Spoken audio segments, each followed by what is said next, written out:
મુખ્યમંત્રી મોહન યાદવ ભોપાલની મહિલા પોલિટેકનિક કોલેજમાં મહિલા સશક્તિકરણ કાર્યક્રમમાં ઉપસ્થિત રહ્યા. મધ્યપ્રદેશના મુખ્યમંત્રી મોહન યાદવ ભોપાલની મહિલા પોલિટેકનિક કોલેજ ખાતે યોજાયેલ મહિલા સશક્તિકરણ કાર્યક્રમમાં ઉપસ્થિત રહ્યા.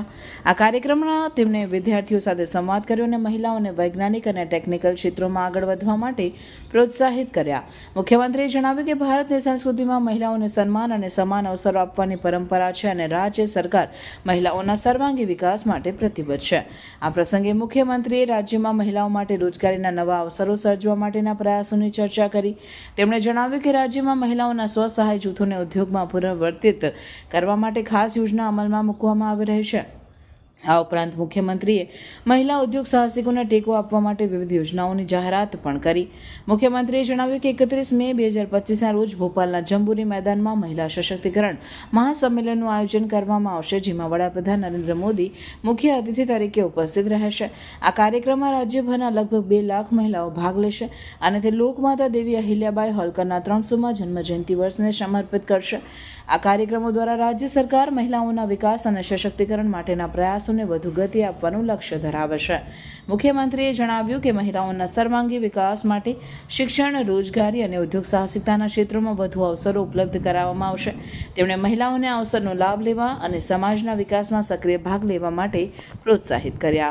आज मैं भोपाल में 1964 में मेरे जन्म के भी पहले स्थापित इस महिला पॉलिटेक्निक कॉलेज में बहनों से मिलने आया हूँ. यहाँ 31 तारीख को यशस्वी प्रधानमंत्री नारी सशक्तिकरण को लेकर जब स्वयं पधार रहे हैं, ऐसे में पॉलिटेक्निक से दक्षता के बलबूते पर हमारी बहनों की जिंदगी भी बेहतर बने और अतीत के ऐसी गौरवशाली पृष्ठ रानी दुर्गावती, रानी अहिल्या, झांसी की रानी, जो मध्य प्रदेश की बेटियां जिनने अपने जीवन में शासन भी चलाया, बलिदान की भी उत्कृष्ट मिसाइल उदाहरण बने और अपने जीवन के साथ साथ बाकी समाज जीवन को जोड़ते हुए शासन के सूत्र सुस्पष्ट रूप से और यश कीर्ति प्राप्त करने वाले हो, ऐसे उनने शासन के संचालन के कई उत्कृष्ट उदाहरण स्थापित किए.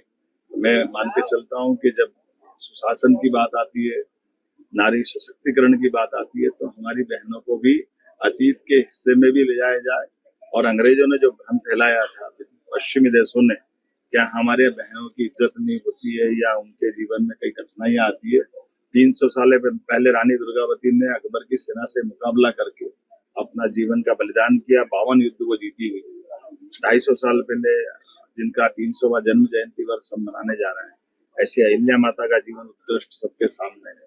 ऐसे झांसी की रानी का, ऐसे कई स्वनाम धन्य बड़ी बड़े हमारे अपने शासिका रही है, जिनके आधार पर हमारा प्रदेश गौरवान्वित होता है.